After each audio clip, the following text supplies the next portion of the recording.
Iniciamos formalmente nuestra reunión. Van a ser 5 presentaciones y disponemos de 2 horas. Entonces, si distribuimos equitativamente, nos tocaría de 20 minutos por cada ponente. Es obviamente, cuando se dan este tipo de eventos, hay veces que se cuelgan, nos colgamos, digamos, y le quitan tiempo a otro compañero. Entonces vamos a procurar respetar el tiempo de 20 minutos y bueno, por supuesto hay veces que ocupan menos tiempo y de eso se trata, ¿no? De cumplir con nuestros tiempos para no robarle o no quitarle tiempo a otro compañero.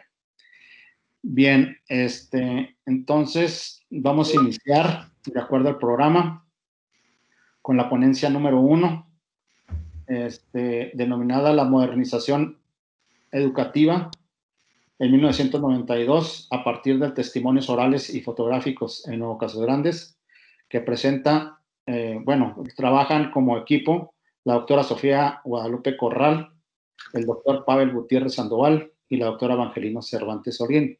Permítanme, por favor, un momento.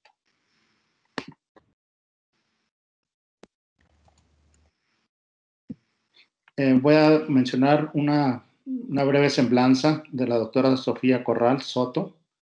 Es doctora en Educación por la Universidad de Salamanca, en España, maestra en Ciencias Sociales para la aplicación de políticas públicas por la Universidad Autónoma de Ciudad Juárez y licenciada en Educación Preescolar por la Institución Benemérita y Centenaria Escuela Normal del Estado de Chihuahua, profesor Luis Urías Valderrain. Profesora investigadora adscrita al programa de Educación de la Universidad Autónoma de Ciudad Juárez, División Multidisciplinaria Nuevo Casas Grandes.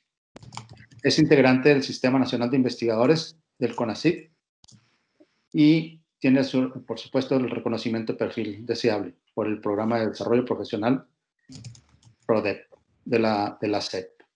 Y bueno, a continuación le cedo la palabra a la doctora Corral, que va a presentar, como lo comenté, con el grupo de trabajo del doctor Pavel y de la doctora Evangelina. Adelante, doctora. Muchas gracias. Antes que nada, me gustaría saber si es visible la presentación, si pueden acceder a ella. Sí, se ve. Perfecto, gracias. Bien, pues buenas tardes a todos y a todas. Agradezco la invitación a participar en esta mesa con el trabajo titulado La modernización educativa de 1992 a partir de testimonios orales y fotográficos en Nuevo Casas Grandes. Y esta intervención, como bien lo acaba de comentar, es en nombre de mis compañeros también autores, Pavel Gutiérrez y la doctora Evangelina Cervantes. En caso de que tengan alguna dificultad en que no se pase la diapositiva, pueden hacérmelo saber.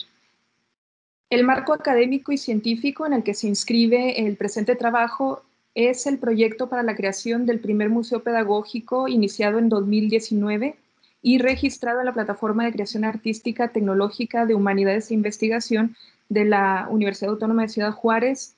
Se concibe como un proyecto de largo alcance para la recuperación y construcción colectiva de una memoria histórica de la cultura escolar regional y la enseñanza de las artes, así como para la indagación sobre bienes materiales e inmateriales para el estudio de las identidades educativas de la región y la significación del pasado escolar.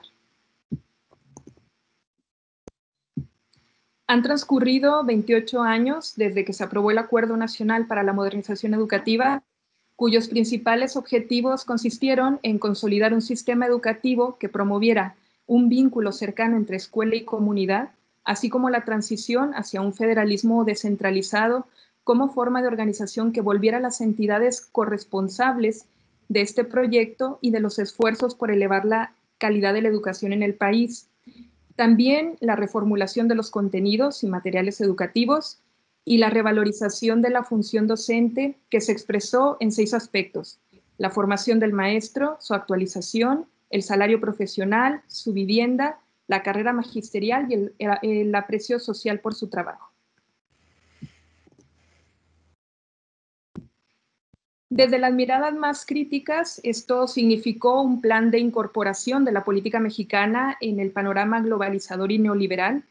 Algunas voces críticas, como la de Muñoz o Alcántara, calificaron al programa de carrera magisterial como la plataforma de promoción salarial que situaba a las profesoras y profesores bajo los esquemas competitivos que permitieron tanto a la Secretaría de Educación Pública como al Sindicato Nacional de los Trabajadores de la Educación sostener un sólido sistema de control. Por otra parte, la descentralización se expresó como un exhorto a las entidades a que incrementaran las, en aquel entonces, modestas aportaciones de recursos a la educación y con ello mejorar sus condiciones. La agilización de los procesos al eliminar los obstáculos burocráticos fue la consigna que se sugirió acatar, desplazando parte de la responsabilidad federal a los estados, tanto en lo concerniente a la gestión técnica como a la gestión presupuestaria. En el plano gremial, estas transformaciones llegaron en un contexto en el que los trabajadores y las trabajadoras de la educación atravesaban por conflictos fuertes sindicales, descontentos por la caída salarial e impulsados por una fuerza organizativa muy importante y extendida de la década de los años 80, que no terminaría sino hasta mucho después. Y según la académica e investigadora Aurora Loyo, esta nueva fase con orientación tecnocrática que se reflejó en la implementación de una nueva racionalidad en los métodos empleados por el sistema educativo nacional. No obstante, estos ambiciosos anhelos que se prefiguraban con ese naciente acuerdo, sus limitaciones fueron inabarcables tanto en el plano de la actualización permanente de las docentes y los docentes, como en la provisión de equipo, de recursos materiales para las escuelas. De acuerdo a Vázquez, dice, se hicieron esfuerzos encomiables en el sexenio para proveer de material didáctico y bibliotecas. Sin embargo, no llegaron a todos los rincones del territorio. Esto es una de las características destacables de la implementación de la modernización educativa, esa desigualdad que prevalecía en cada uno de los estados. La contradicción entre el proyecto federal para impulsar la calidad educativa y la realidad social de un país que se encontraba sumido en profundas desigualdades generó dinámicas particulares en distintas regiones, y las maestras y los maestros tuvieron que sortear las dificultades de enfrentar una misión para la que no se encontraban preparados, ya fuera por la falta de recursos didácticos, por los problemas de las asignaciones de plazas, o bien por la sujeción a esquemas sindicales y patronales fuertemente corporativizados y férreamente constituidos, pues bajo mecanismos burocráticos de dominación que han sido estudiados por teóricos como Ernest Mandel, ¿no? Bien, para ejemplificar o para ilustrar un poco la situación que prevalecía en aquellos años del 92, 93 y 94, aquí a través de algunas notas periodísticas podemos apreciar la tendencia de opinión que prevalecía en aquellos momentos. En un primer momento tenemos una nota del año 92 que se publicó en El Norte de Juárez, en la que el titular decía: puede quedar en proyecto la modernización educativa. Profesores desconocen su contenido. Esta nota fue escrita por Leticia Castillo, la doctora Leticia Castillo, que actualmente es compañera docente de la Universidad Autónoma de Ciudad Juárez y que en ese momento se desempeñaba como periodista. Ella lo que relata en esta nota básicamente es este desfase que existe entre el conocimiento que tenían los profesores, sobre todo los de reciente ingreso, y los grandes alcances teóricos, pedagógicos que se pretendían desde la reforma de la modernización. Es un contraste difícilmente conciliable. En el 92, en ese mismo año, un poco más adelante, el Diario de Chihuahua publicaba: educación, rezago de décadas, no hay propuestas definidas para remediarlo, asegura Olac Fuentes Molinar. Reconocemos a Olac Fuentes como una de las voces destacadas en cuanto a la crítica de los modelos educativos, a los cuales afirmaba eran muy generales, poco precisos y que tenían puntos bastante discutibles. Otra de las voces críticas de ese momento y que hasta ahora se ha mantenido en esa misma línea ideológica es la CENTE, la Coordinadora Nacional de Trabajadores de la Educación, que si recordamos es una corriente crítica al interior del CENTE y que en esta nota del año 92 declaraba los maestros, se declaraba en torno a ella que los maestros disidentes señalan que la modernización educativa es una invitación abierta a la privatización. Recordemos que esta corriente crítica al interior del sindicato siempre se ha mantenido bajo un esquema anticapitalista y bajo un fuerte análisis de las tendencias neoliberales que impregnan la educación. Más adelante, en el norte de Juárez, se publicaba El profesor sin una casa digna. De ambos proyectos no se concretiza ni uno de los dos. Esta nota me parece destacable en el sentido que va a tener más adelante de esta exposición el papel que cumplieron algunos centros de alojamiento y las dificultades a las que se enfrentaban los maestros para poder tener un lugar digno para vivir, para preparar sus clases, para desarrollar incluso los proyectos que venían con la modernización educativa. En el 93 se publica Una farsa, la modernización. La investigadora universitaria Beatriz Calvo realizó un extenso trabajo siguiendo de cerca el proyecto de modernización, encontrándose con que los maestros no cuentan ni con material técnico, capacitación, ni supervisión para el programa emergente, optando por trabajar a su libre albedrío.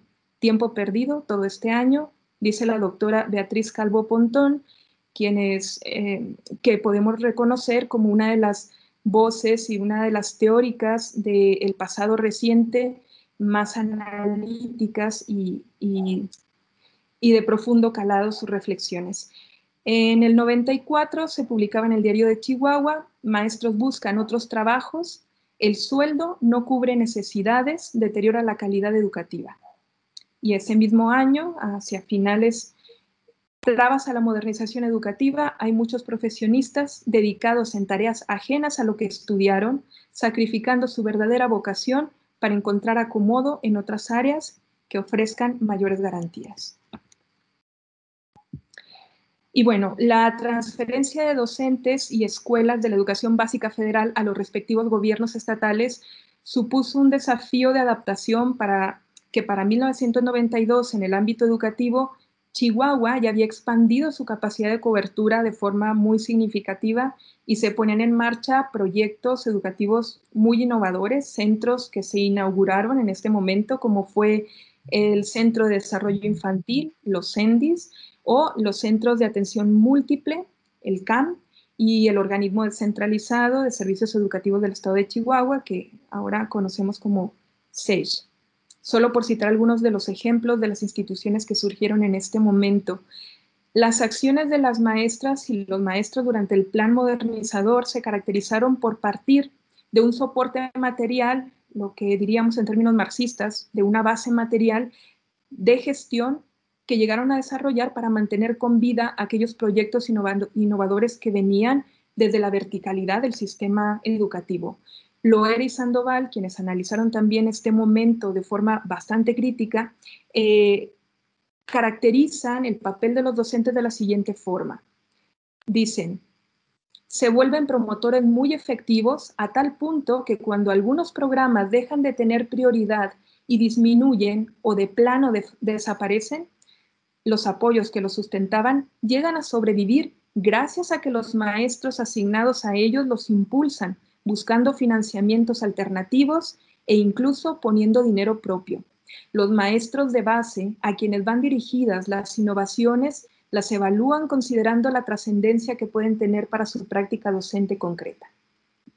Como podemos ver, estas acciones demuestran la intención de avanzar y de adaptarse dentro de las posibilidades de un proyecto nacional, demuestran también el aliento de las docentes y los docentes a hacer lo que se puede con lo que se tiene. A estas condiciones se sumarían los cambios de adscripción y asignación de plazas que intensificaron los procesos migratorios del campo a la ciudad, que en múltiples ocasiones obligaron a las y los docentes a cambiar sus lugares de residencia y con ello a desarrollar espacios diversos de convivencia. En algunos casos, a solicitar servicios de asistencia y vivienda, como lo veremos a continuación. El problema de la historia de la educación, aunque no es exclusivo de ella, es el de la tendencia o la tentación a romantizar el pasado y erigirlo como algo fijo e inmutable. Por ello es preciso tener presente que el recuerdo y el olvido de sus testigos siempre es selectivo y la memoria es inventora, como lo diría Néstor Brownstein, en el sentido obviamente más positivo y verosímil del término. Como crítica a la contumaz fórmula del paradigma biologicista y conductista de la memoria, el surgimiento de las teorías epistemológicas constructivistas y construccionistas ha posibilitado la reconceptualización del ejercicio némico, considerándolo más allá de la representación fiel de la realidad. En esta línea argumental, la memoria no sería solamente el tratado del pasado, sino la experiencia personal del pensamiento y sus vicisitudes, el crisol donde se conjugan anhelos y sufrimientos, dignidad o deshonra, reproches o disculpas personales. El catedrático Raimundo Cuesta nos recuerda la importancia de la memoria como filosofía moral contemporánea, como deber de la didáctica crítica, como herramienta necesaria frente a las acechanzas de la dominación y como apuntalamiento imprescindible contra el olvido inhumano del sufrimiento. Para decirlo en términos nuevamente de Brownstein, el olvido del crimen como crimen del olvido. La cotidianidad se asienta sobre la base del devenir histórico, el fundamento de los llamados grandes acontecimientos siempre va a remitir a lo doméstico, al savoir-faire de lo inmediato, de lo próximo y muchas veces a lo invisible o a lo inadvertido. En este orden de ideas, el patrimonio inmaterial cobra un sentido muy importante como cúmulo de aprendizajes, códigos, símbolos con los que interactuamos y asumimos como naturales y permanentes, pero que fueron construidos desde una dinámica social. En este sentido del patrimonio cultural e inmaterial educativo, siguiendo a Cervantes con base al estudio de Mancera Valencia, este contenido del patrimonio inmaterial educativo contempla los siguientes 4 rubros. Podemos ver el de organización, en el cual se incluyen la comunidad escolar, actividades extraescolares, demostraciones cívicas, el de prestigio y liderazgo, donde se encuentran las prácticas docentes, las prácticas de estudiantes y egresados talentosos, el de lenguaje de símbolos y significados, en el que se contemplan las actividades cívicas escolares, festejos, música, marchas, y el campo emotivo, donde confluyen la subjetividad docente, la interacción escolar o los procesos de gestión. Y en este mismo marco del patrimonio inmaterial de la cultura escolar, tenemos otros 2 campos correspondientes a los procesos socioculturales. El primero de ellos, que es muy importante para esta exposición, es el de procesos socioeconómicos indirectos, porque en él se encuentran tiendas, papelerías, servicios de alimentación, hospedaje y todos aquellos elementos que confluyen de forma indirecta en el campo educativo, pero que de alguna forma sostienen, conforman la base material para que las reformas y los proyectos nacionales se cumplan. Por otra parte, tenemos los cambios sociales comunitarios o políticos indirectos, en los que se contemplan acciones como el vandalismo, faltas administrativas, movimientos estudiantiles. Todos ellos son campo de estudio para la historia de la educación y más particularmente para la historia de la cultura escolar desde una perspectiva microhistórica. En esta ponencia se ha pretendido exponer un fenómeno educativo del pasado reciente, con sus consecuentes efectos sobre las dinámicas sociales que inciden de forma destacable en un aspecto comunitario denominado como casas de asistencia o casas de alojamiento para docentes y estudiantes foráneos. Así puede observarse un entrecruzamiento entre un proyecto de alcance nacional con uno de dimensiones locales que surgió de una necesidad entre usuarios y de su propietaria. Y me parece muy importante señalar que estas experiencias particulares, comunitarias, que emergen en un contexto económico, educativo y político particular, conforman esa base sobre la que se sostienen, en la mayoría de los casos, las políticas más ambiciosas de corte nacional.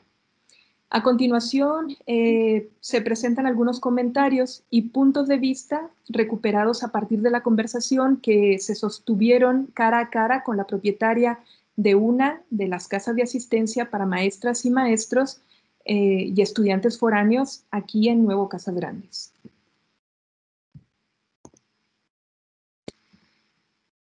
En primer lugar, se hicieron preguntas acerca de la descripción y el significado que se otorga al espacio, que se convierte en el lugar de convivencia, se convierte en el lugar donde se articulan diferentes relaciones sociales, pero también el espacio en el que se preparan los proyectos que luego se ponen en práctica.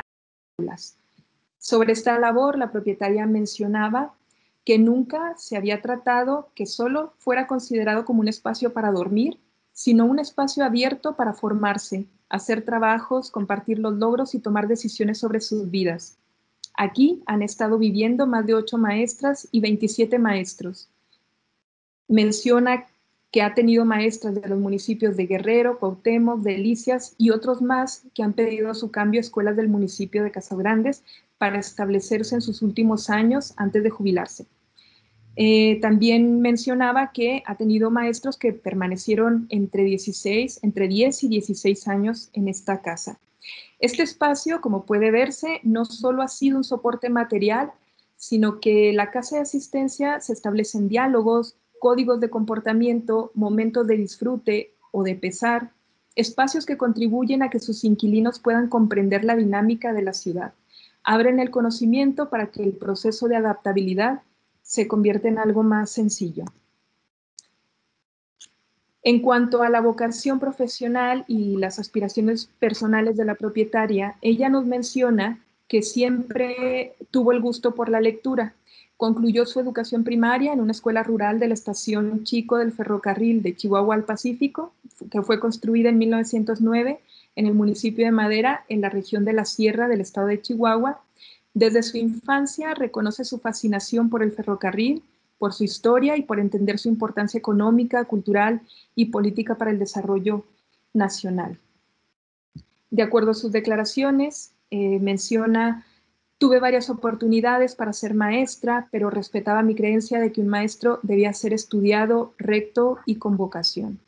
El magisterio se plagaba de ambiciosos vividores que no ejercían ser maestros. Muchos maestros que ahora están jubilados, que sé que ellos no estudiaron ni se prepararon, me los he encontrado y siempre me dicen: mira, tú ya estarías jubilada como nosotros. Bueno, no quiero extender más la presentación porque sé que ya es tiempo.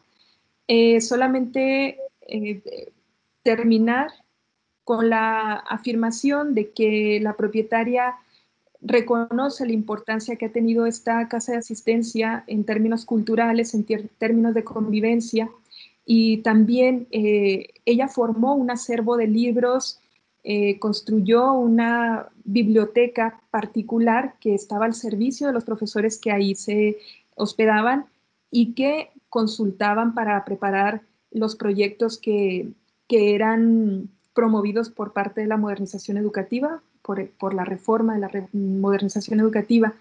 Reconoce su rol en el liderazgo a través de la orientación, apoyo a la redacción de ensayos para las maestras y maestros, ya que ella en seguidas ocasiones también cumplía con esta función de apoyo, incluso teórico y de redacción. Y bueno, hasta aquí dejo mi presentación. Espero haber cumplido con el respeto al tiempo. Muchas gracias. Bien, gracias, doctora, precisamente porque fue muy justo el tiempo. No vamos a dar tiempo para preguntas. Si nos sobra tiempo al final, tendremos la oportunidad de hacer una ronda de preguntas a los ponentes. Bien, pasamos ahora, permítanme, por favor, a la ponencia de la maestra Miriam Lozano Muñoz y de la doctora Patricia Islas Salinas.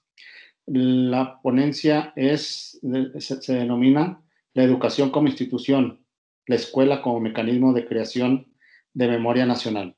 Permítame, por favor.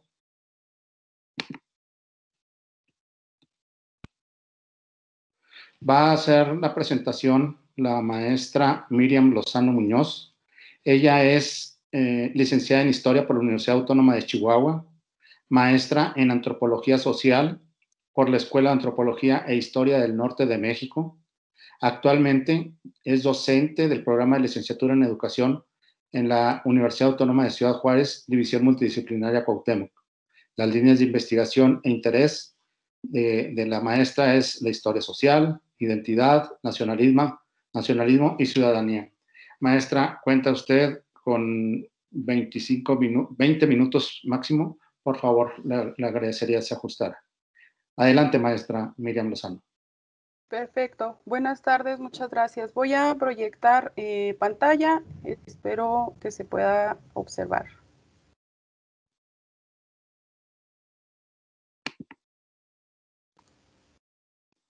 Sí, se observa. ¿Se observa? Sí, gracias. Bueno, pues esta ponencia la hice en conjunto con la doctora Patricia Islas Salinas, que ella también es docente e investigadora de la Universidad Autónoma de Ciudad Juárez, división también Cuauhtémoc. Y pues básicamente es una revisión documental, no hay tanto, digamos, esta parte del trabajo de campo. Y bien, pues se titula La educación como institución y la escuela como mecanismo de creación de memoria nacional. Respecto de las instituciones, en el proceso de existencia del ser humano, sí aparecen, subsisten y se transmite un orden social, el cual es expresado precisamente a través de estas instituciones, es decir, aquellas reglas y formas de existencia social. Las instituciones son siempre singulares, pero esa singularidad tiene múltiples formas de manifestarse a través de las organizaciones. Así, la educación es una institución y una de sus manifestaciones organizativas, pues es la escuela. En este sentido, la institucionalización, aparece cada vez que se da una tipificación recíproca de acciones habitualizadas por tipos de actores.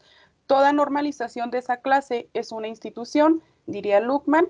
Así, la educación se inscribe en un proceso institucional. Este proceso consiste en la transferencia, reproducción, producción y resistencia de los significados culturales, los cuales se expresan en saberes, pautas de conducta, normas, valores, lo cual es un fenómeno producido y establecido por un grupo.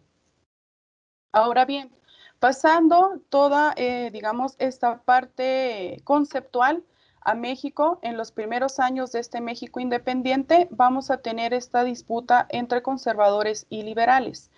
Después, la educación va a quedar a cargo del Estado por primera vez en estos años, ya obviamente como instruidos, como una república, y la administración de Díaz va a crear un proyecto educativo nacional y posteriormente también laico.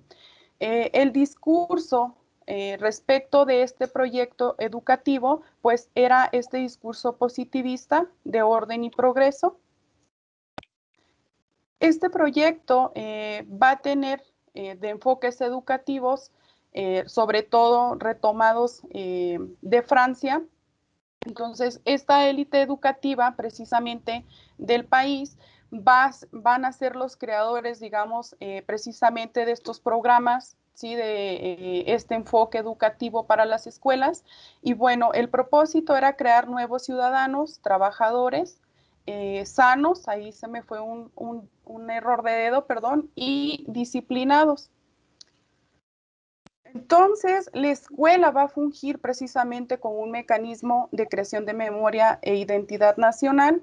Sí, va a crearse precisamente durante esta administración de Díaz este incipiente sistema educativo y va, digamos, a comenzar a estandarizarse todos los contenidos para las escuelas en zonas urbanas y también en zonas rurales.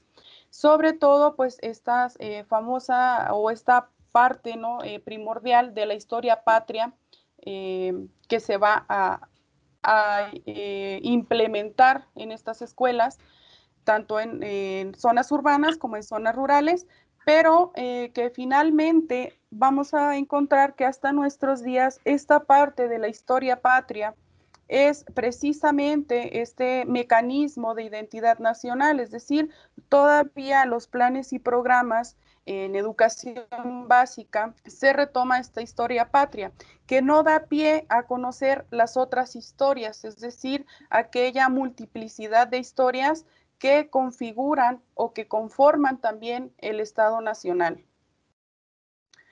Luego, digamos, después de estos años del México independiente, pasamos a este otro periodo que es el de posrevolución, ¿sí? Vamos a encontrar, pues, otros intelectuales también que se van a inmiscuir en estos proyectos educativos, principalmente, pues, José Vasconcelos, durante la administración también de Álvaro Obregón, este proyecto de salvación de México por medio de la cultura. En 1921, ya con la creación de la Secretaría de la Educación Pública, ¿no? Y finalmente viendo a la educación como la responsable de construir precisamente una identidad nacional y de forjar un hombre nuevo, sano, moral y productivo. Es decir, este discurso que se había comenzado a gestar durante la administración de Díaz va a ser retomado también por los gobiernos posrevolucionarios. Por supuesto, teniendo siempre el contexto que precisamente estos primeros años del siglo XX respecto de la creación de los estados nacionales y bueno, por supuesto entonces estos nacionalismos o la creación de estas identidades nacionales. México se encontraba fragmentado, es decir, todos estos obreros, jornaleros, maestros, básicamente querían que la revolución o estos ideales de la revolución que se habían, digamos, presentado, hicieran justicia precisamente a todas estas carencias, a estas desigualdades que habían pasado, digamos, desde la época, pues desde la administración de Díaz, perdón, o anterior, y básicamente pues también querían mejorar sus condiciones de vida, ¿no? Entonces, dentro de este proyecto también educativo, se trataba de integrar a los ciudadanos bajo el relato hegemónico liberal, bajo este discurso de nación. Y retomo pues esta parte de este autor Pérez: la nación vista como una realidad inevitable llega a determinar el carácter de las personas. Consideraban dentro de este proyecto educativo, al integrar estos ciudadanos, es decir, estos obreros, jornaleros, maestros, etcétera, principios de camaradería, perdón, para precisamente entonces lograr unificar la nación. Bueno, este proyecto nacionalista se emprendió como una especie de evangelización. Finalmente, los ciudadanos también eran vistos como agente de cambio. Todos estos sectores que habían sido vulnerables, campesinos, obreros, ahora eran considerados precisamente como agentes de cambio. Entonces, básicamente este proyecto nacionalista trataba de llegar sí a las zonas urbanas y por supuesto también a las zonas rurales. ¿Cuáles acciones se tomaron respecto de este proyecto educativo nacionalista? Una alfabetización, recordando pues que estos primeros años o estos años primeros años, perdón, del siglo XX, pues los índices de analfabetismo eran muy grandes y pues digamos se creó material de lectura, el cual también trataba de llegar a estas instancias educativas, y también esta parte que eran actividades artísticas, sobre todo pues a través de producción de imágenes, y vamos a encontrar que el muralismo va a ser uno de los grandes o una de las grandes acciones que van a implementar estos gobiernos posrevolucionarios, sobre todo pues o el gran índice de población analfabeta que existía en el país. Es decir, ¿cómo logro crear entonces esta memoria y esta identidad nacional con aquellas personas que no saben leer aún? Pues a través de esta producción de imágenes, ¿no? Entonces, en realidad el muralismo se va a convertir también en un mecanismo precisamente creador de identidad nacional. Se trataba de expandir de una manera pedagógica el entusiasmo por la pintura, la escultura, la música, el canto, y así se difundirían y promocionarían las artes. Recordemos pues que la Universidad Nacional Autónoma de México va a crear una serie de departamentos que precisamente va a atender a obreros, a campesinos y a jornaleros en estas actividades artísticas. Y las conclusiones básicamente pues son que los proyectos que se ejecutaron durante este México postrevolucionario, diezmaron nuevamente a grupos vulnerables, es decir, a final de cuentas todas estas cuestiones por las cuales la Revolución Mexicana supuestamente atendería a estas desigualdades sociales, básicamente volvieron a diezmar a estos grupos vulnerables, campesinos, obreros. Y la cohesión de todos estos grupos que, digamos, este proyecto nacionalista quería lograr al cohesionarlos, se tornó difícil y en realidad pues no lo vio, digamos, cumplirse. Pero sí se sentaron las bases de esta memoria e identidad nacional, sí, que va a persistir hasta bien entrado el siglo XX, hasta la década de 1950, ¿no? Y pues esa sería mi presentación. Bien, muchas gracias, maestra. Tenemos tiempo para una ronda de preguntas. Si alguien tiene algún comentario, alguna pregunta que hacerle a la maestra Miriam.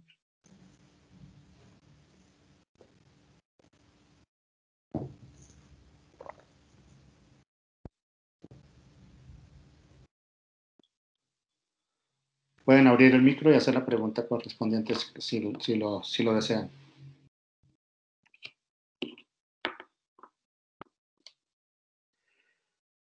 Bien, entonces, muchas gracias, maestra Miriam. Ahora, ¿se encuentra el licenciado César Augusto Hernández? Sí, así es. Buenas tardes. Aquí estoy. Hola, licenciado. Buenas tardes. Bien, el licenciado Hernández Rodríguez va a presentar la ponencia denominada El derecho a la educación en los telebachilleratos comunitarios en Guanajuato, una aproximación a sus ajustes. Permítame, por favor. Voy a mencionar una pequeña semblanza del licenciado César Augusto Hernández Rodríguez. Él es licenciado en Educación por la Universidad de Guanajuato, con un perfil en desarrollo comunitario. Actualmente, estudiante de la maestría en investigación educativa por la misma universidad. Fue asistente del proyecto denominado Evaluación Sistemática y Caracterización de los Telebachilleratos Comunitarios en Guanajuato. Participante en un libro colaborativo titulado El Telebachillerato Comunitario, de la cobertura a la búsqueda de la equidad. Licenciado, tiene usted 20 minutos para exponer su tema. Adelante, por favor. Sí, doctor, muchas gracias. Buenas tardes a todas, a todos. Voy a compartir pantalla.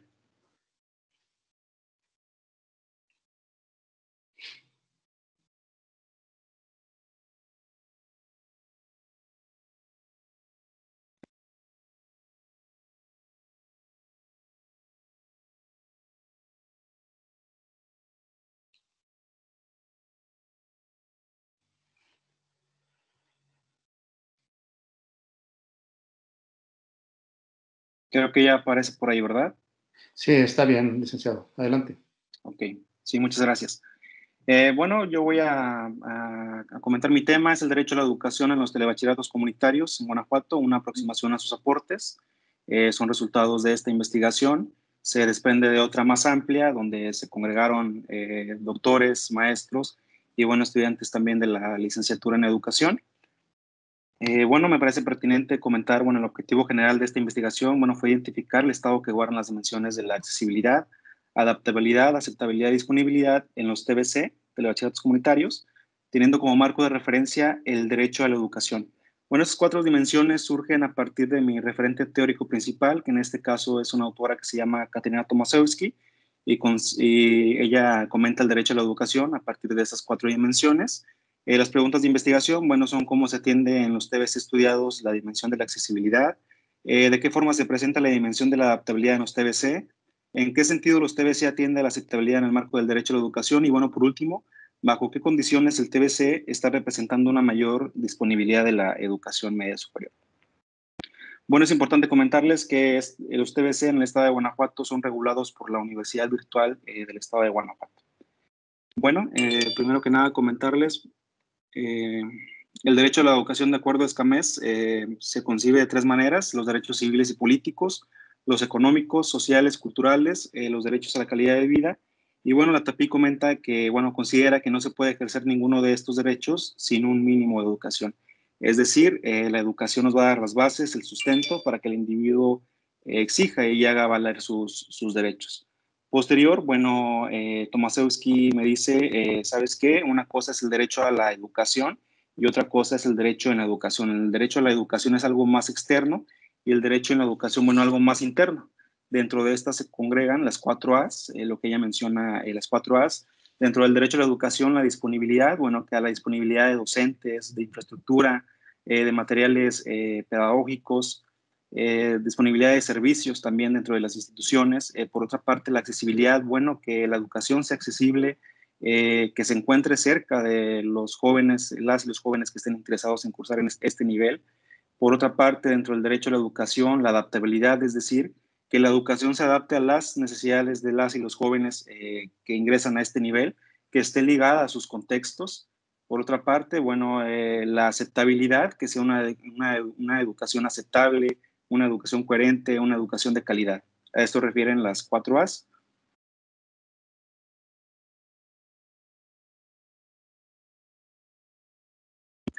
Bueno, una breve descripción de la educación media superior. Bueno, esta ha tenido diversas modificaciones. Yo voy a partir de las que se han desarrollado en el siglo XXI. Por ejemplo, en 2005, la creación de la Subsecretaría de Educación Media Superior, bueno, que va a ser la encargada de regular lo que se va a efectuar en este nivel. En el 2008, la creación de la RIEMS, que es la Reforma Integral de Educación Media Superior, una reforma también bastante importante que se efectúa en este nivel. En el 2012, la modificación al artículo 3 para, bueno, establecer la obligatoriedad de este nivel. También esto demanda que se mejore la cobertura. Surge en 1867 con la promulgación de la Ley Orgánica de Instrucción Pública del Distrito Federal. Se compone mayoritariamente por jóvenes de entre 15 a 18 años de edad y, bueno, se debe cursar en 6 semestres y realizar actividades paraescolares. Bueno, esto específicamente en los telebachilleratos comunitarios. Es decir, si un joven o una joven tiene ciertos conocimientos o competencias mayores a la de sus otros compañeros, bueno, se le invita a que a través de talleres comparta conocimientos con los demás jóvenes.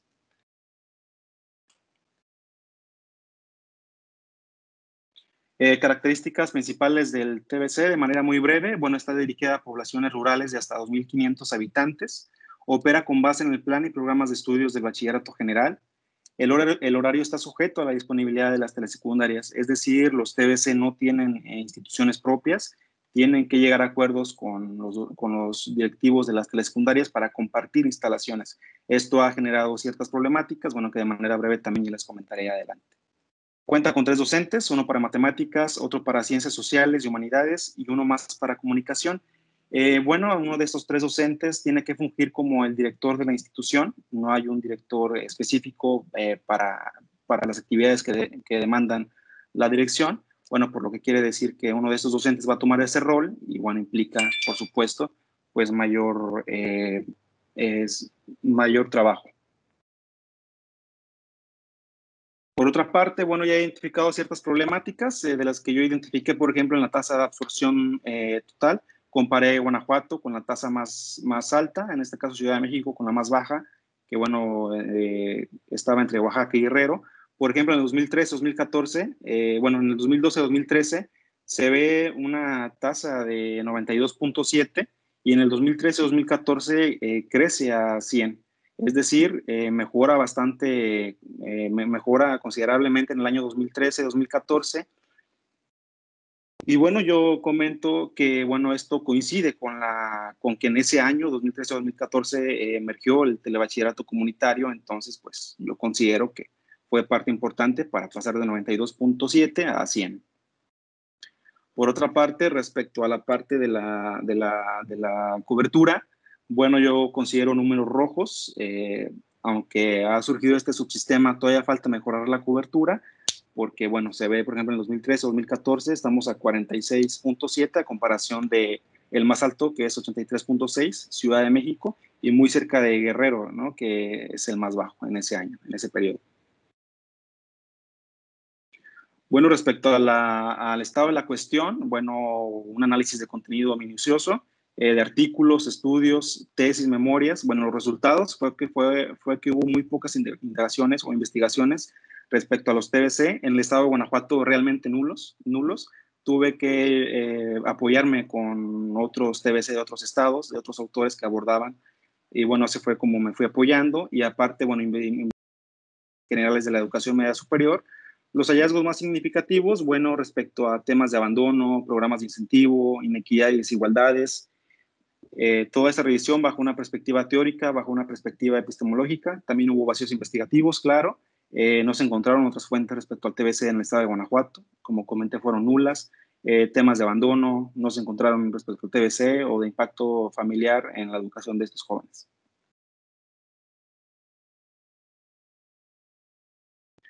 Por otra parte, bueno, el marco metodológico, yo enfoqué en el método cualitativo. Las técnicas que utilicé, bueno, fueron las entrevistas semiestructuradas.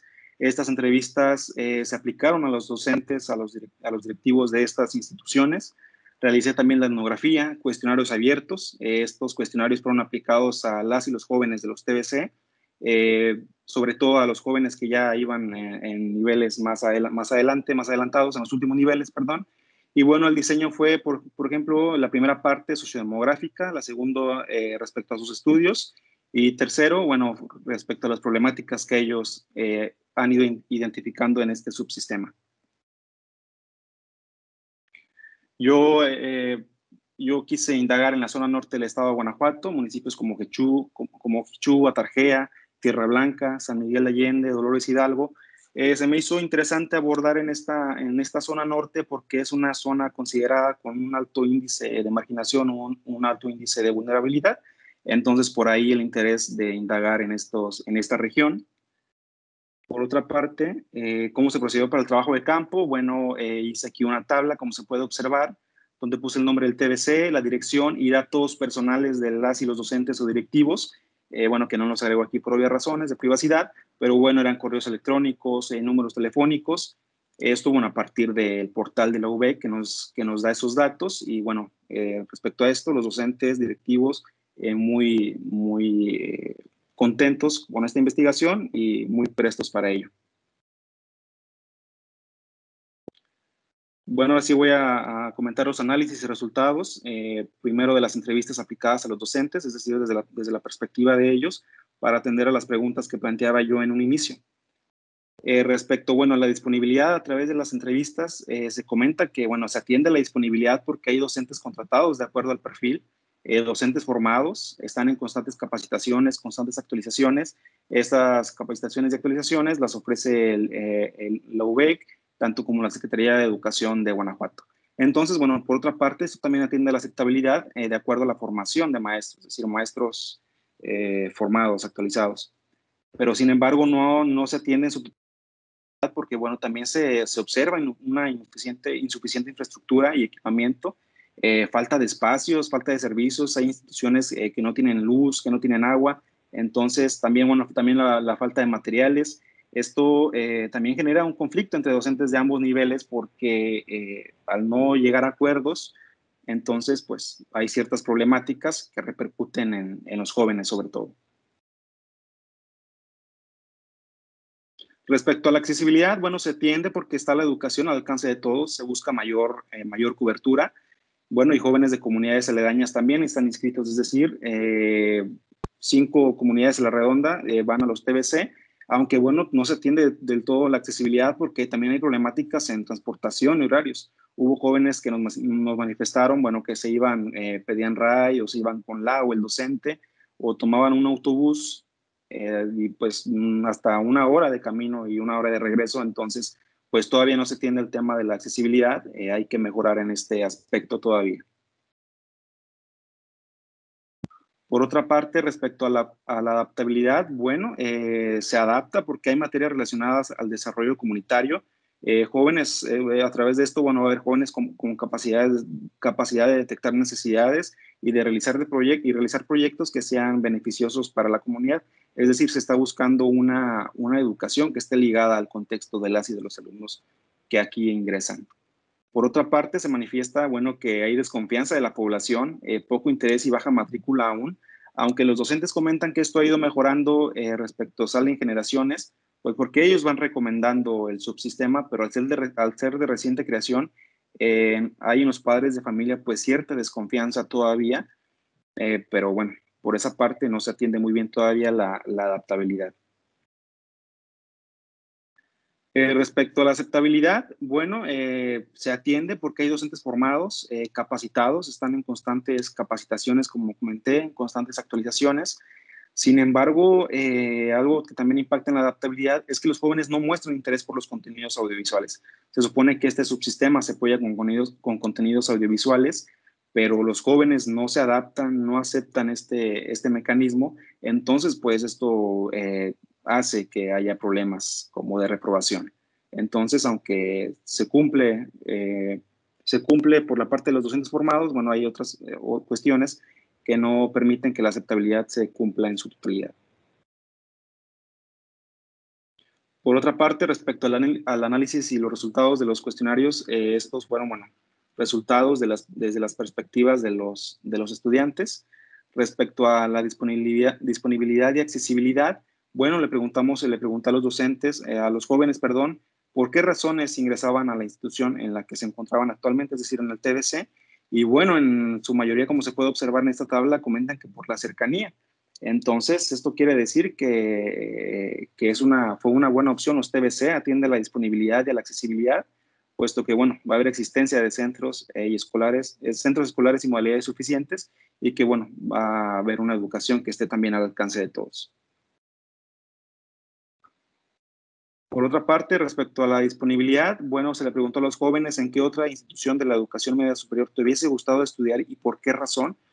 Bueno, en su mayoría comentaron que hubiesen preferido ingresar al SABES, al CECITE, al COBAT, CONALEP, como se muestra, porque ellos manifiestan que donde están no hay una adecuada infraestructura, hay materiales insuficientes, incluso falta de espacios donde ellos puedan realizar algún deporte, fue lo que yo vi en sus respuestas. Entonces, no se atiende desde la perspectiva de los jóvenes esta parte de la disponibilidad.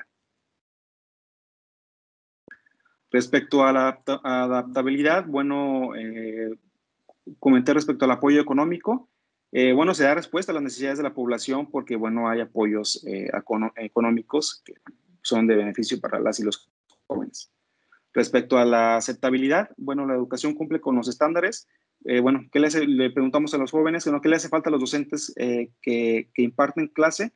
Ellos comentaban que mejoras en la enseñanza, que les hace falta mayor preparación, fue lo que perciben los alumnos. Y bueno, desde esa perspectiva, entonces, pues hace falta mejorar esta parte de la aceptabilidad.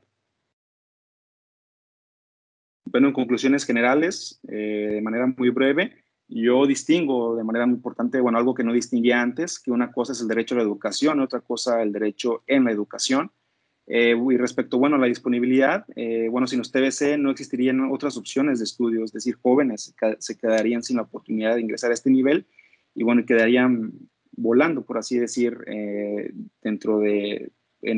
pensando en otras actividades. Sin embargo, el TBC ofrece educación y ellos lo consideran algo muy bueno. Respecto a la accesibilidad, bueno, se comenta que hay educación al alcance de todos, es lo que ofrecen estos subsistemas. Respecto a la adaptabilidad, bueno, se cubren necesidades y se abren oportunidades laborales gracias a la parte del desarrollo comunitario. Y respecto a la aceptabilidad, bueno, se cuenta con docentes en constantes capacitaciones, que esto, bueno, va a reflejar hacia la calidad educativa. Sin embargo, bueno, los términos tampoco se cumplen en su totalidad. Falta infraestructura, falta espacio y, bueno, esto también, la falta de espacio, pues genera conflictos al compartir espacios con las y los jóvenes que están en las telesecundarias. Bueno, creo que aquí termino mi exposición. Bueno, los vacíos investigativos. Claro que surgen vacíos investigativos. Por ejemplo, bueno, ¿cuál es la condición? ¿No? Conocer de vida de los alumnos en sus hogares, de qué manera impactan el desempeño escolar. Por otra parte, bueno, de qué manera contribuyen las becas en la formación de estos jóvenes, se administrarán correctamente y, bueno, también esto otorgará estabilidad económica. Y, bueno, por último, también conocer las condiciones y tiempo de traslado de sus hogares a los TBC, que pues implica ciertas problemáticas. En general es todo. Muchas gracias. Sí, muchas gracias, César Hernández. Muy interesante la presentación. Si quieren hacer alguna aportación, una pregunta, algún comentario.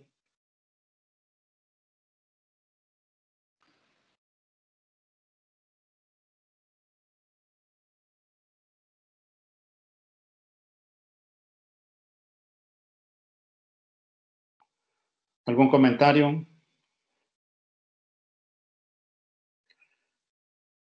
Bueno, yo voy a aprovechar para hacer una pregunta muy particular, digamos.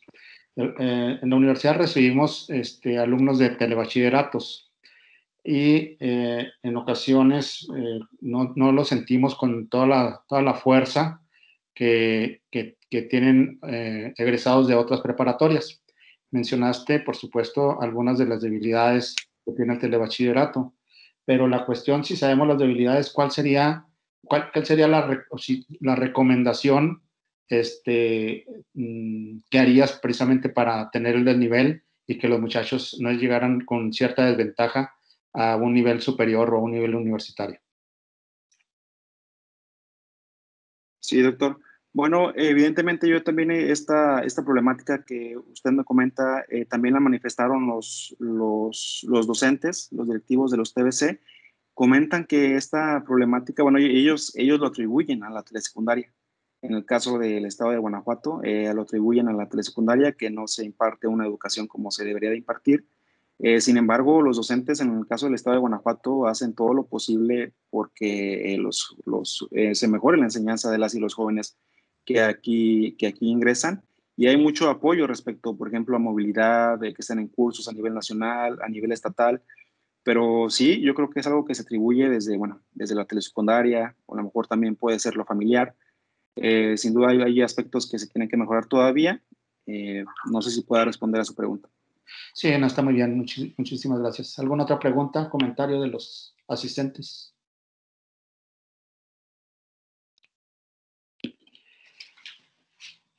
Bien, pues muchas gracias, licenciado, por su presentación. Interesante, sin duda alguna. Gracias, doctor. Bien, a continuación vamos a presentar una ponencia denominada Perfil Educativo de Estudiantes de Primer Ingreso y Brecha Digital en Tiempos de la Educación a Distancia.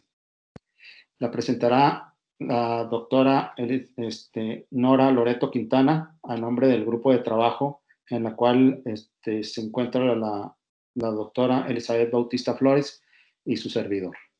Un momento, déjenme comentar una breve semblanza de la maestra Nora Loreto Quintana, que es quien va a presentar la ponencia. Es licenciada en Psicología por la UASH, por la Universidad Autónoma de Chihuahua, maestra en Educación por la Autónoma de Ciudad Juárez. Ha trabajado en el sector industrial en una maquila que es llamada Autopartes y Arneses de México. También trabajó en la clínica consulta subrogada al Instituto Mexicano del Seguro Social en el desarrollo integral de la familia, el DIF. También en educación, desde 1995 está dedicada a la educación a nivel medio superior y superior. En la preparatoria federal, por cooperación, Francisco Villa, aquí en la región le llaman coloquialmente la Pancho Villa, la Pancho, como orientadora vocacional, docente subdirectora académica y administrativa. También trabajó en la Universidad Pedagógica Nacional como asesora académica, en el Instituto Tecnológico Superior de Nuevo Casas Grandes como docente y en la jefatura de tutorías. Y en la Universidad Autónoma de Ciudad Juárez inició sus actividades como docente por honorarios. Posteriormente fue administrativa coordinando diferentes programas como técnico superior en desarrollo infantil, licenciado en trabajo social, educación, psicología industrial y psicología. Y desde julio del 2010 es profesora de tiempo completo. A la maestra Nora Loreto Quintana, sus líneas de interés que le llaman la atención son los docentes, los estudiantes y la familia. Adelante, maestra, con su presentación.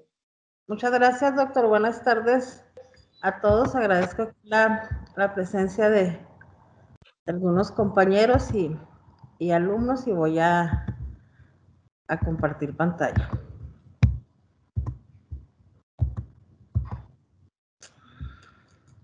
¿Ahí se ve? Sí.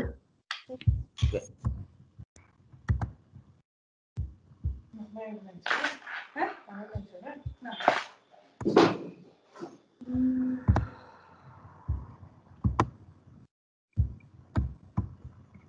Okay.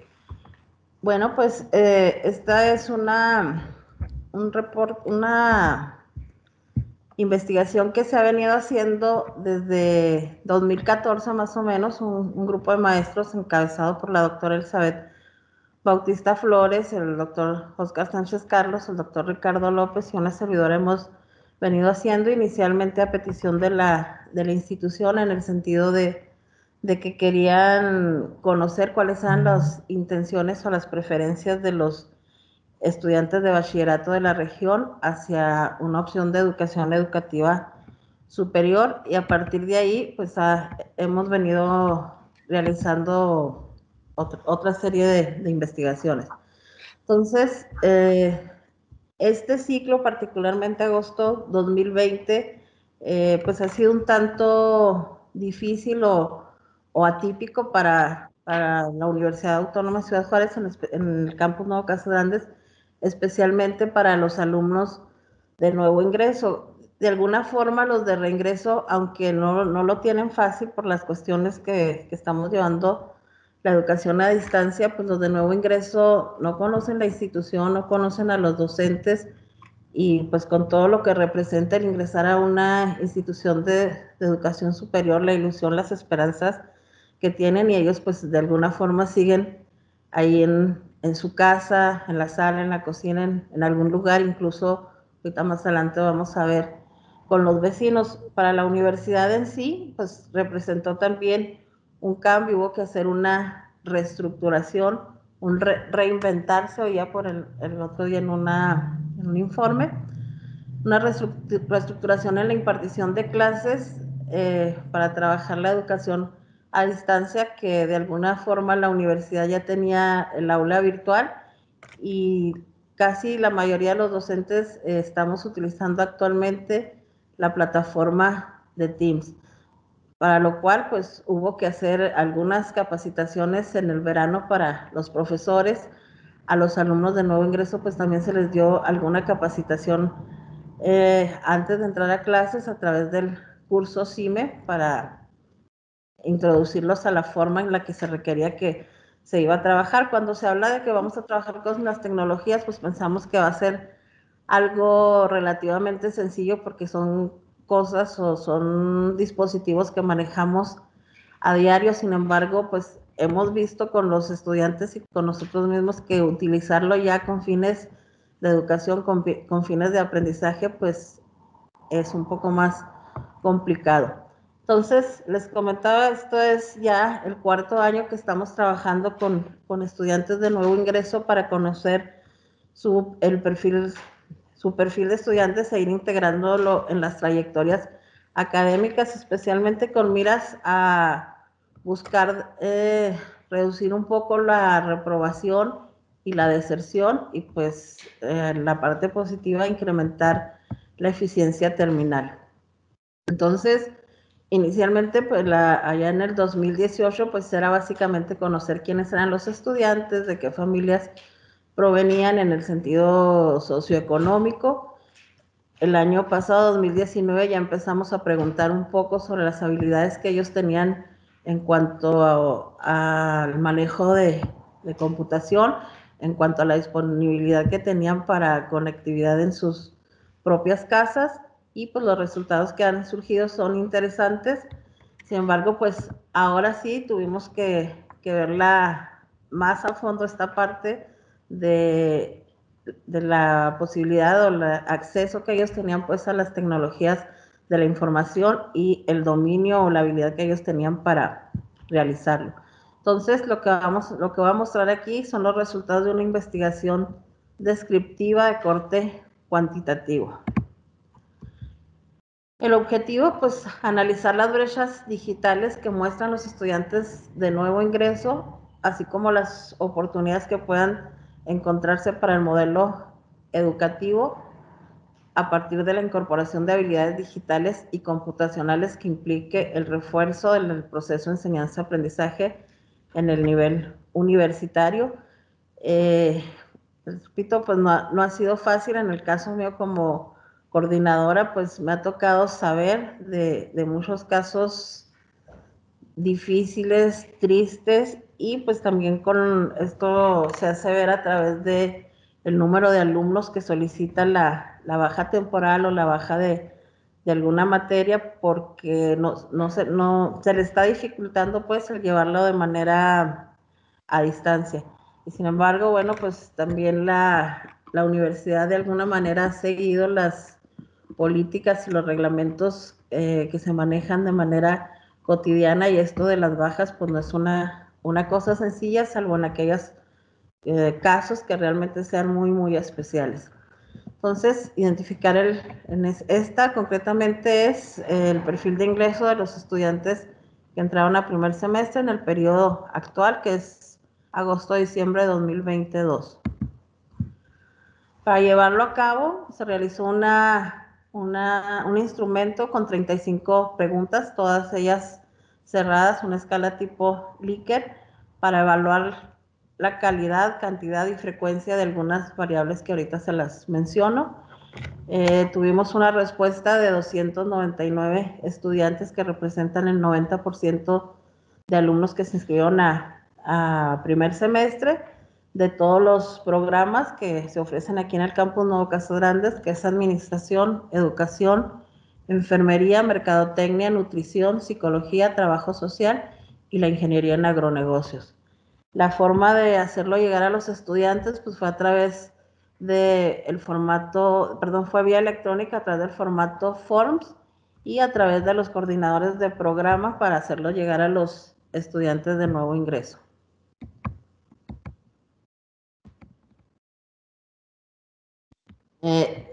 Pues como decía ahorita, la brecha digital, la primera consecuencia, lo más visible, lo más tangible que encontramos, pues es la desigualdad que muestra debido a la marginación en la que están algunos estudiantes, y por qué no decirlo, aunque no es el caso, pues también algunos maestros lo han hecho saber en los casos propios, a los conocimientos que se requieren, a la habilidad y al apoyo que necesitan para continuar con su proceso educativo. Luego encontramos situaciones como que alumnos que nos han hecho saber que les es difícil continuar porque pues están todo el día en la computadora, y eso ha generado problemas en la familia porque pues el muchacho se la pasa en la computadora, entonces quizás esté jugando, quizás esté en las redes porque siempre está ahí. Entonces pues para los papás aparentemente pues no está haciendo nada,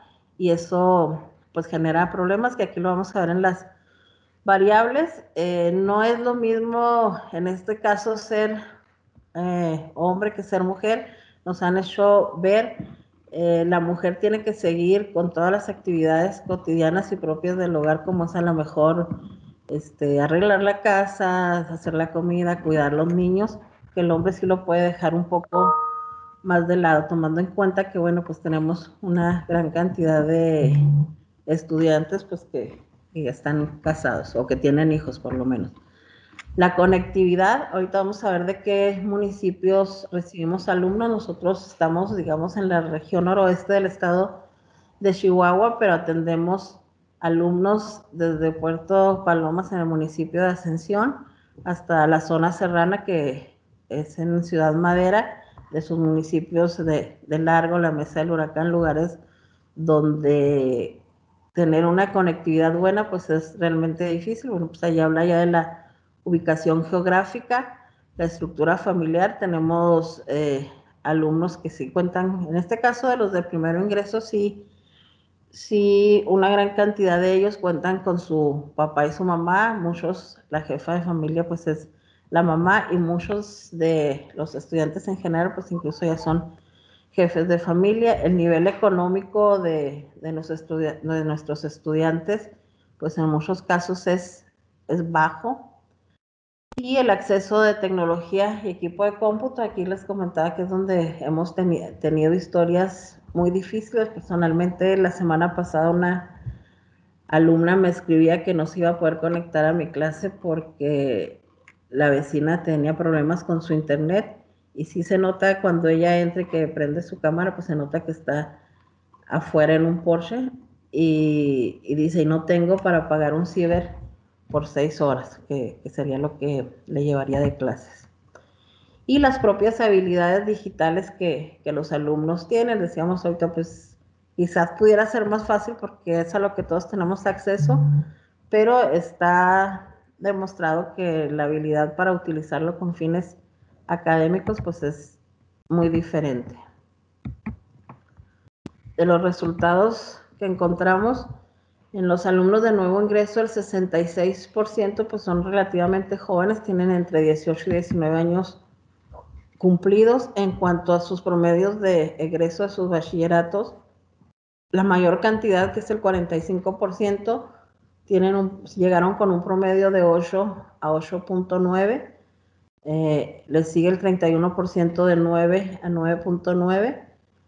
Los que tienen 10 es menor, es lo menor, el 5%, y el resto tuvo un 7.9%. Y aquí pues habría que hacer mención que estos estudiantes en su mayoría pues también su semestre próximo anterior lo terminaron en línea, donde básicamente ninguna escuela tenía una línea definida de trabajo, y fue así como que pues utilizar la plataforma o la forma de comunicación que más se te acomode y a la que tengas acceso. Este dato también siempre nos resulta importante también en las otras investigaciones de los otros años. Pues más del 50% de los estudiantes de nuevo ingreso no es su gran interés estar en la universidad, sino ellos, si hubieran podido, hubieran querido estar en otra universidad, preferentemente pues en otra ciudad. Yo creo que todos alguna vez queremos salir de casa. 75% de los estudiantes de nuevo ingreso no trabajan, pero el 25% sí trabajan, y además pues tienen que contribuir. No trabajan, digamos, para cuestiones propiamente personales, sino también para contribuir al gasto familiar. El 61% viven con ambos padres, el 22% viven con su mamá, que es la jefa de la familia, que más bien aquí es donde luego encontramos a muchos que sí trabajan. Los padres, el 56% de los papás tiene educación básica, y el 45% de las mamás. Los espacios para atender sus actividades académicas, el 61% indica que lo atiende desde su propia habitación, y bueno, pues eso le permite tener mayor control, mayor privacidad, mayor concentración, menor ruido, y esas cosas que son importantes. El 20% señaló que atiende las clases desde un espacio común en la familia, como pudiera ser la sala, y el 10% utiliza la cocina para tomar sus clases, y pues digo, esto se hace evidente a la hora de clases cuando encendemos las cámaras. En cuanto a cómo se sienten ellos en las habilidades para el manejo de software, de Puse el cuadrito del Teams acá y no alcanzo a ver. Bueno, arriba del 50%, del 55%, casi el 60%, dice que es regular, que a veces se confunde y que sabe lo básico. Un poco arribita del 30, como el 31, 32, dice que sí se considera bueno, pero que no encuentra las herramientas. Como un 6-7% dice soy muy bueno y no necesito asesorías, y un 5% dice no soy hábil y necesito apoyo para el uso de la tecnología, por lo que el mayor número de estudiantes de nuevo ingreso se considera regular y con muchas confusiones, es decir, sí requiere de mucho apoyo.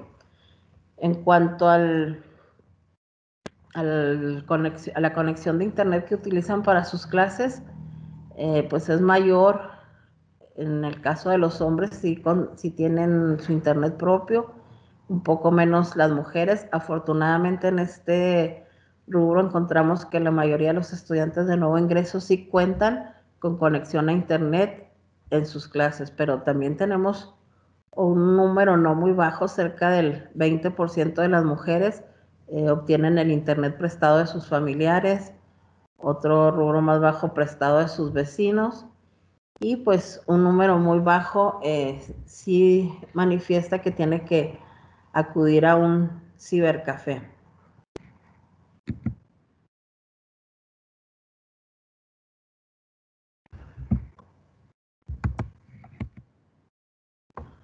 Entonces, sí son bastantes y en ocasiones difíciles las situaciones que están atravesando los estudiantes por cuestiones de esta brecha digital, y donde considero que llegaron o entraron de manera brusca, aun y cuando la literatura nos dice que la educación a distancia o la educación en línea no es nueva, tiene ya cerca de 30 años que debiéramos estar en esto. Pues bueno, el COVID o esta contingencia lo que nos muestra es que incluso, y me reconozco como maestro, pues no lo vi venir, y sí, pues sí resulta difícil. Entonces más para los estudiantes, aunado a toda la serie de circunstancias que de manera personal, pues cada uno está viviendo con sus familias, donde ha habido enfermos, o donde hay enfermos, donde ha habido fallecimientos, y que bueno, el confinamiento no es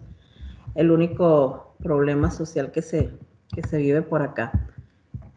En cuanto a los municipios, pues el mayor porcentaje de alumnos, pues sí lo representa Nuevo Casas Grandes, seguido de Casas Grandes, y luego pues ya de los demás municipios pues ya es menor los alumnos, pero sin embargo tenemos de los diferentes municipios que les había comentado ahorita: Buenaventura, Gómez Farías, Janos, Madera, Namiquipa. En el caso de Namiquipa, Madera, Gómez Farías, pues Zaragoza un tanto, se consideran zonas serranas, donde todavía esta parte del acceso a internet no solamente es difícil por lo económico, sino por la accesibilidad que se tienen. Ciertamente sí se puede tener en las casas, pero el costo para adquirirlo pues es bastante alto.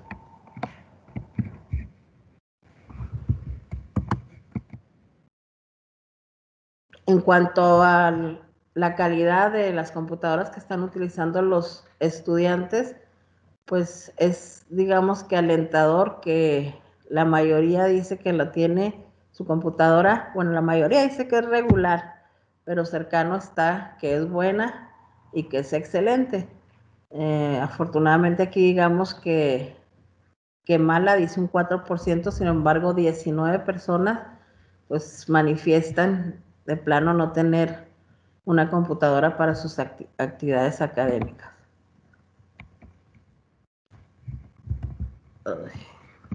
Vamos a ver el cuadrito y no puedo. Ahí está. Ya para ir concluyendo, encontramos nosotros la calidad del hardware. Dice, la mayoría de los estudiantes, como lo acabamos de ver en la diapositiva anterior, sí cuentan con el equipo básico, que digamos sería la computadora y el micrófono y la cámara, pero no necesariamente el acceso a la red. No tienen seguido, la mayoría no tienen escáner, no tienen impresora, porque en el caso de la impresora, además de tenerle que la impresora pues genera un costo, los insumos también pues son caros. Y pues no han visto la posibilidad de tenerlos, que digamos que ahorita en este momento esa parte de la impresora sería para uso individual, porque realmente los trabajos pues se están entregando de manera digital. Y los equipos que se tienen se encuentran entre el nivel bueno y regular, por lo que digamos que sí se puede cumplir con las actividades básicas. Aquí es más importante lo que dije anteriormente en cuanto a que no se consideran muy buenos, sino más bien regular y con muchas confusiones para el uso de la tecnología o de la computadora. 3 minutos. Sí, gracias. En cuanto al consumo de redes sociales, pues ellos, y lo sabemos, indican que tienen una alta frecuencia en el uso de las herramientas digitales. Son consumidores de Facebook y WhatsApp como en redes sociales principales, pero no son igual de hábiles para la cuestión de los procesadores de palabras, por mencionar algunos, pues menos ya de lo que implica el manejo de estadísticas, como pudiera ser Excel o el SPSS u otros programas.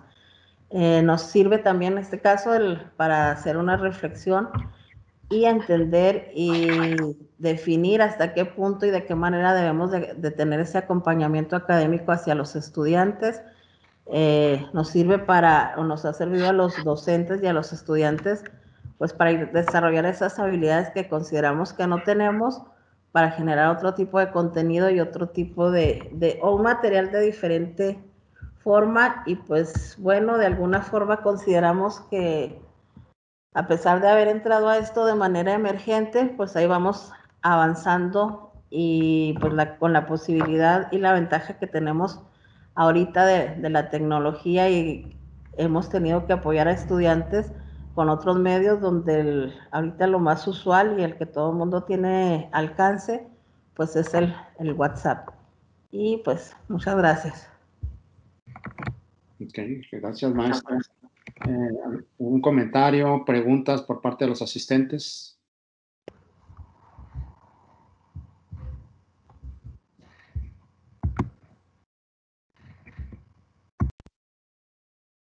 Pueden levantar la mano, pueden escribir a través del chat.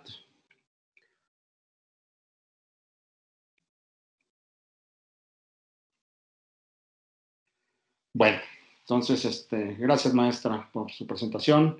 A continuación, vamos a entrar con la última ponencia de esta mesa número 14, Educación y Tecnología, que la ponencia se llama Pensar en el desierto. : pandemia.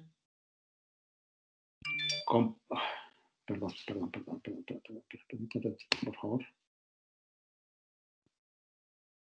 Pensar en el desierto, : pandemia, computadoras y la tecnicidad, de Bernard Stiegler, Memorias en Crisis.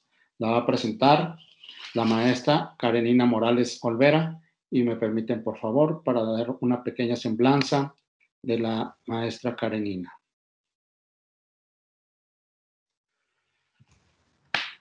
En realidad la doctora Karenina Morales Olvera es egresada de la Facultad de Bellas Artes de la Universidad de Edimburgo, en Pensilvania, Estados Unidos, donde en el año de 2003 se titula como artista visual, con una especialización en historia del arte. Actualmente, Karenina concluye su doctorado en historia del arte en la Universidad Nacional Autónoma de México.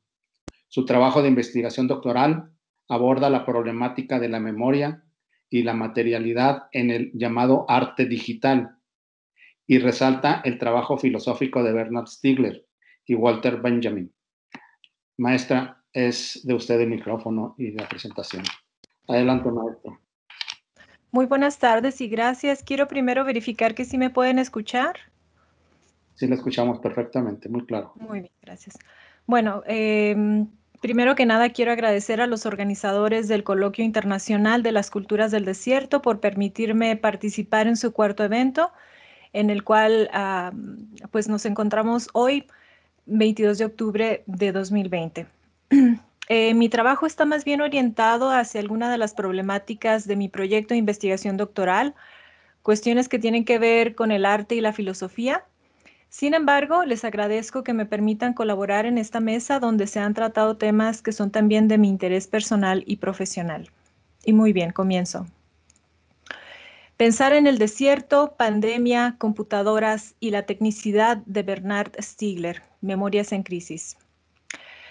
Más que hablar concretamente sobre los temas de educación y tecnología, quisiera abrir este espacio para pensar el trabajo y sobre todo la gran tarea que nos deja Bernard Stiegler, férreo pensador francés y vanguardia en la filosofía contemporánea. Sobre Stiegler, conocemos con certeza su trabajo. Sabemos que nace en 1952 y que muere trágicamente hace unos meses, el 5 de agosto de 2020. Se dice que muere por suicidio y esta es quizá la peor parte de su muerte, que un pensador de la talla de Stiegler muera en plena pandemia por su propia mano. Pensar que Stiegler sucumbe ante tan minúscula técnica para emplear un concepto clave en su pensamiento y trabajo, que sucumbe ante una memoria reproducible, esto es traducible, la del SARS-CoV-2. Aunque es posible que haya otros motivos, otras causas de su muerte. Por lo pronto nos quedan las especulaciones y sobre todo las preguntas. Nos queda además su propia historia, que se dice comienza en 1968, cuando las protestas de los estudiantes, así como las huelgas de los trabajadores en Francia, llevaron al gobierno de aquel país al borde del colapso. Tras los acontecimientos de aquellos años, Stiegler abandona la escuela y se une al Partido Comunista Francés, mismo que abandona en 1976, en sus propias palabras, y cito, por el estalinismo impuesto ahí por Georges Marchais. Fin de la cita. Años después, Stiegler abre un Bristol o restaurante en Toulouse, donde además hay músicos que tocan jazz en vivo. Estos acontecimientos son importantes no solo porque marcan el pensamiento y trabajo de Stiegler, sino porque inevitablemente nos hablan de cosas mayores, como el carácter abiertamente rapaz del capitalismo tardío, que arrecia sus políticas transnacionales o monopólicas justamente por aquellos años. Tras las políticas de austeridad del primer ministro de Francia, Raymond Barre, a finales de los años 70 del siglo pasado, Stiegler pierde su Bristol, aunque no sin antes asaltar a mano armada y en varias ocasiones 4 bancos. En 2006, para el periódico Le Monde, el propio Stiegler lo explicó de la siguiente manera, y cito, mi banco se negó a pagar mis cuentas, salí y robé un banco para cubrir mi sobregiro y funcionó. Me fue muy bien. Me gustó y robé otras 3 agencias, siempre solo porque es más eficiente y no tenemos que compartir. Fin de la cita. Pero el cuarto robo a mano armada lo hizo terminar en las manos de la policía con 5 años de prisión. No obstante, su amigo, filósofo y profesor de la Universidad de Toulouse, Gerard Granel, consiguió los permisos necesarios para enviarle libros de filosofía a la cárcel, aunque se dice que Stiegler se negó a leer compartiendo, y cito, su celda con otro prisionero, por lo que su huelga de hambre duró 3 semanas. Quería dejarme morir, señaló Stiegler en aquella entrevista. Pero Stiegler no se dejó morir en 1978. En la cárcel, Stiegler completó sus estudios de filosofía y en 1993, tras 10 años de libertad, Stiegler defendió su tesis doctoral La falla de Epimeteo, la técnica y el tiempo, bajo la dirección del reconocido filósofo y maestro suyo, Jacques Derrida. Es decir, nuestro primer punto aquí es preguntar, ¿acaso la filosofía no nos habla siempre desde lo más profundo de nuestra realidad? Más de 2000 años atrás, Aristóteles se vio obligado a fundar su escuela en Liceo y no en la capital de aquella Grecia, Atenas, porque, cito, deseaba evitar que los atenienses cometieran un segundo pecado contra la filosofía, fin de la cita, siendo el primero el envenenamiento del filósofo Sócrates. En 1976, Stigler se vio obligado a asaltar bancos para poder cubrir sus gastos y los gastos de su trabajo, el Bristol con músicos de jazz.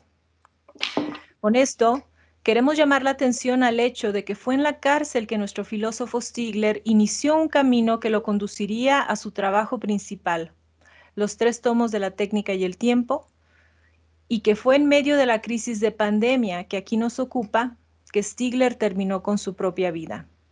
¿Qué tiempos los nuestros? Mas, ¿qué nos deja Stigler entre todos estos escombros? Su trabajo. Y el punto principal para nosotros aquí, la memoria. Una de las contribuciones más importantes del pensamiento de Stigler ha sido pensar el papel central que la memoria cumple en el pensamiento humano desde afuera. En efecto, podemos decir que el objetivo principal de los 3 tomos de la técnica y el tiempo es demostrar que la técnica es primero que nada la memoria de esa técnica y que ésta influye tanto desde afuera, en el instrumento, digamos, la piedra afilada o el fuego que nos hace recordar, como desde adentro, una vez que ésta ha sido asimilada genéticamente, es decir, mediante un programa o código.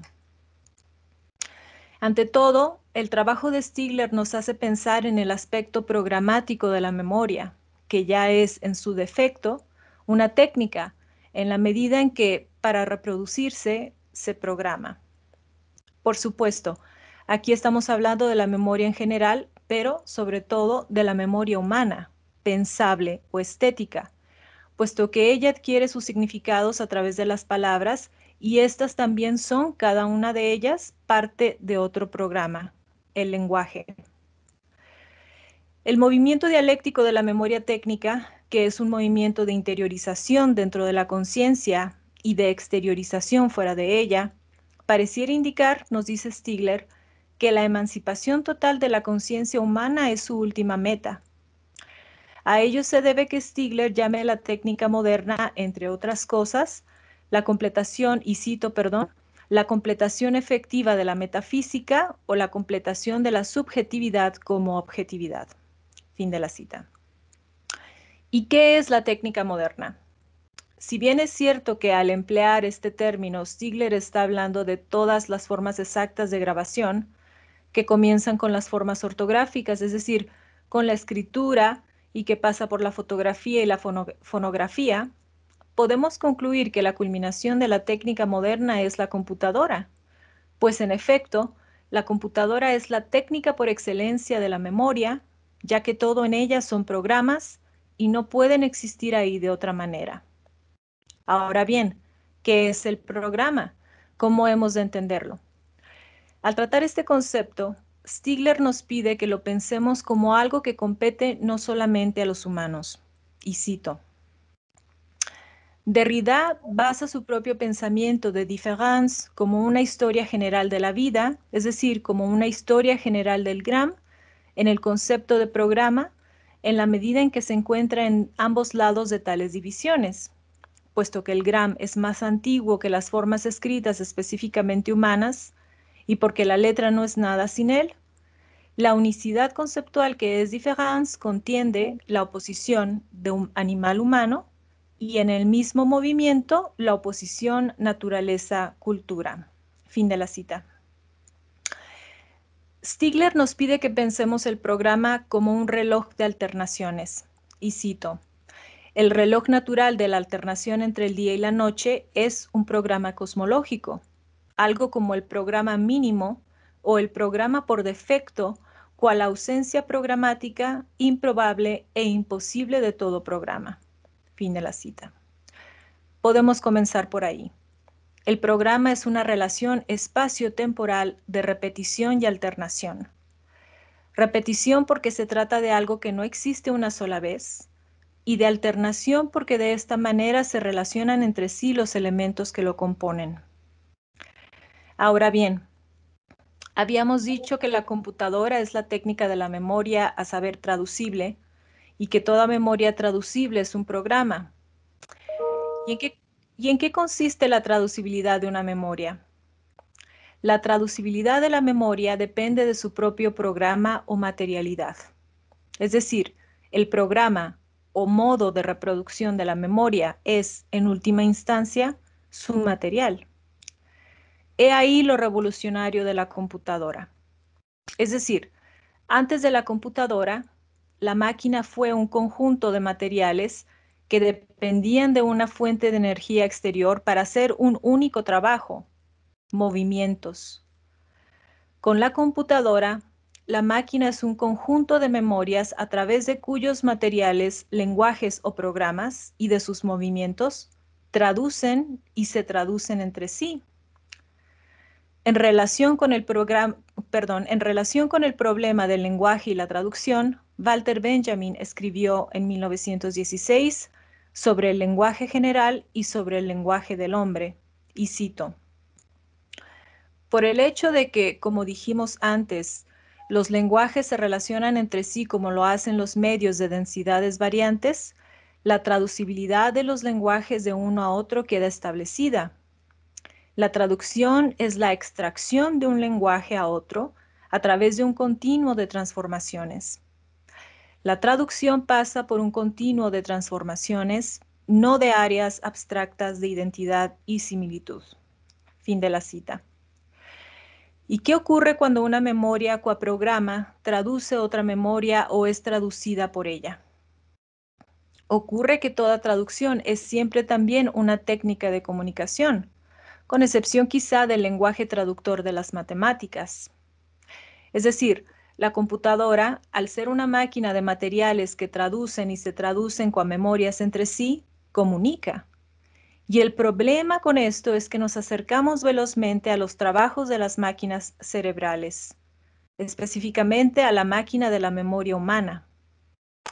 El dictum cartesiano, cogito ergo sum, hoy regresa y nos pregunta, ¿desde dónde pensamos? Dicho de otra manera, debido a que lo que la computadora con movimientos traductores ha llegado a automatizar es el propio pensamiento humano, el problema que Stigler nos pide que pensemos con urgencia es el redoblamiento epocal de las técnicas, algo así como una doble persecución, o los quienes persiguiendo y siendo perseguidos simultáneamente por los ques. Es decir, y siguiendo a Stigler de cerca nuevamente, el lenguaje, antes de ser un lenguaje, digamos, estético o pensable, es una técnica. En efecto, el lenguaje es la técnica que conocemos por excelencia. De aquí la urgencia de pensar el humano, su condición, si se quiere, posmoderna, desde su tecnicidad. A saber, señala Stigler, lo que el postestructuralismo, y aquí cito, lo que el postestructuralismo que se asemeja y a menudo se confunde con el posmodernismo ha demostrado ser incapaz de pensar es la técnica. Fin de la cita. ¿Y no es acaso esta incapacidad o reticencia un paso atrás frente a la filosofía posthumanista que en Martin Heidegger, en trabajos como En Camino al Lenguaje o La Pregunta por la Técnica, por ejemplo, tuvo la tarea de pensar justamente la tecnicidad del ser? ¿Acaso es posible seguir pensando después de Heidegger el ser en sí, para sí, desde sí? Ciertamente, Heidegger, en palabras del filósofo Cuitláhuac Moreno Romero, cito, encausa su trabajo filosófico hacia una pregunta por el sentido del ser como acontecimiento lingüístico. Fin de la cita. La metáfora del desierto nos permite acercarnos al objetivo de este trabajo, que es insistir en la tecnicidad del ser, la memoria.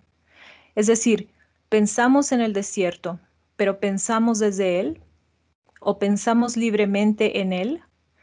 De igual manera, pensamos y trabajamos con una computadora. Nos apoyamos en ella en más de una forma. ¿Podemos decir que seguimos pensando localmente? Pensamos en la muerte de Bernard Stiegler y pensamos las muertes de COVID-19. ¿Qué significa pensar la muerte desde la computadora? Por un lado, pensar el ser desde su tecnicidad significa hacerlo siempre ya desde el lenguaje. Por otro lado, el imperativo en las técnicas modernas es pensar la tecnicidad del ser desde estas mismas técnicas. Es decir, ¿en qué momento comienza y dónde termina la tecnicidad del ser? En la memoria, diría Stigler, y cito, la técnica no ayuda a la memoria, es la memoria, originariamente una finitud retenedora asistida. Fin de la cita. A Bernard Stiegler, nuestro filósofo, le decimos desde la computadora que lo pensamos en el desierto, con él, a través de él. En la computadora, su memoria no será olvidada, y esto es una paradoja. La ubicuidad de la memoria de computadora es una crisis para lo que Walter Benjamin llama la memoria larga o tradición, difícilmente superable en el humano. En el olvido, sin embargo, su aura seguirá intacta, auténtica, y a ella le decimos ritualmente, hasta la próxima, Bernard Stiegler. Gracias. Bien, pues muy interesante, Karenina. Vamos a ver si hay algún comentario, alguna pregunta. Adelante, compañeros, si quieren. Está abierto el micrófono.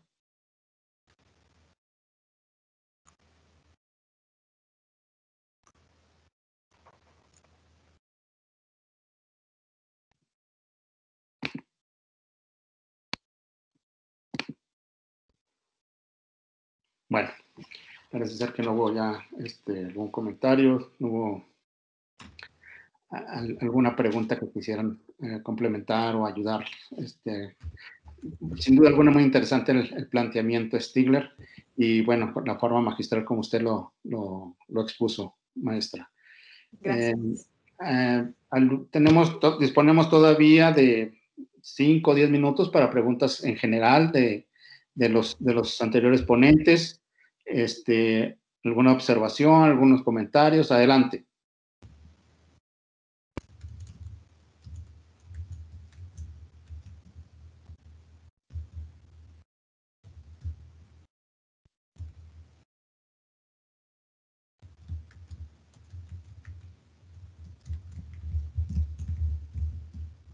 Bien, creo que terminamos con esto. En este momento voy a terminar la grabación. Voy a tener la grabación para que estén enterados y dar conocimiento a la organización del evento. Detengo grabación.